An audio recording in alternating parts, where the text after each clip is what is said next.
Hello and welcome. I'm Danette Kubanda, and joining me today for a very special interview is Tressa Mitchener. She went from incarceration to a degree in psychology.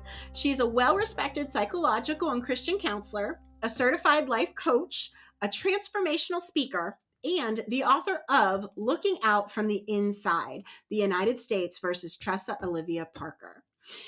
Rising from the ashes, this phoenix has an incredible story of life changing hope and offers a completely unique perspective on possibility and renewed expectation.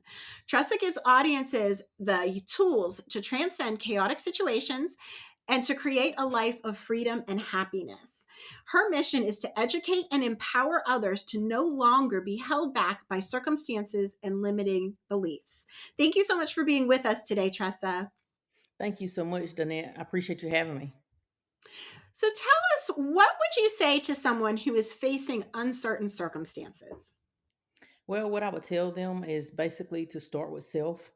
Make sure that you're looking on the inside of you, making sure that the if you went through like me a stream of bad choices, that you're actually focusing on the inside of you because you do have inner tools, inner faculties that we have been given that a lot of us don't even pay attention to or have not been taught about.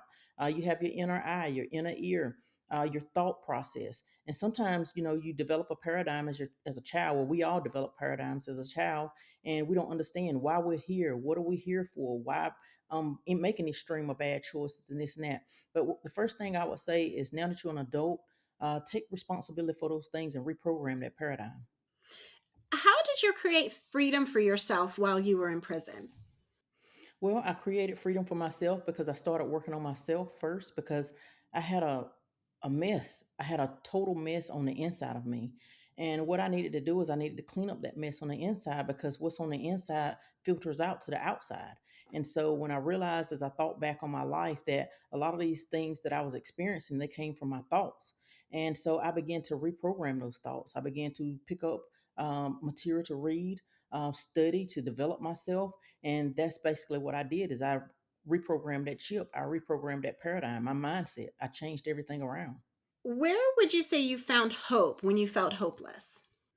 Where I think I found hope is because as I began to change my mindset, change all of my inner thoughts, my attitude, when I began to change these things, I began to understand that the inner faculties that I had more power within the inside than I had on the outside. And as I began to use these inner tools that I have, I began to pay attention to them, listen to them, understand that, there is an unction to function. In other words, that's the best way I can explain it. And as I paid attention to that unction, I realized that it was telling me what to do because I saw myself in a spider web, and the spider web had me bound. And with this spider web had me bound in all these webs. I could not move.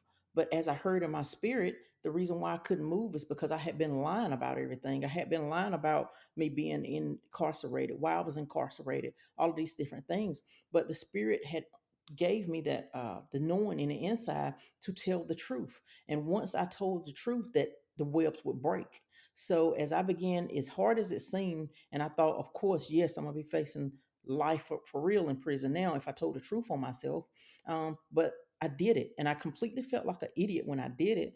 But the thing is, when I told the truth, the webs began to break and things began to happen and turn around for me. So you have to evaluate your life of truth. Tell yourself the truth. Be that truth and don't continuously live in a lie. And you say that this is such a personal story for you, but you're sharing it in hopes that it can help others. Absolutely. My story is deeply personal, Danette. But just like you said, I share my story because I want this. If I can succeed coming from facing a 30-year to life prison sentence, if I can succeed, I wanted to share this deeply personal story because I know that other people can succeed. And so this is why I share the story, even though it's so personal to me and I had to go through so many steps to write the book. But I just know that you can succeed because there is a method. You're able to co create and create that life of happiness and success that you want. And I'm here to help you to show you how to do that. Oh, I love that. That's so powerful, being a co-creator of your life. Thank you so much for sharing all of this. To learn more about Tressa's book, she's got some online courses as well to help you through this process.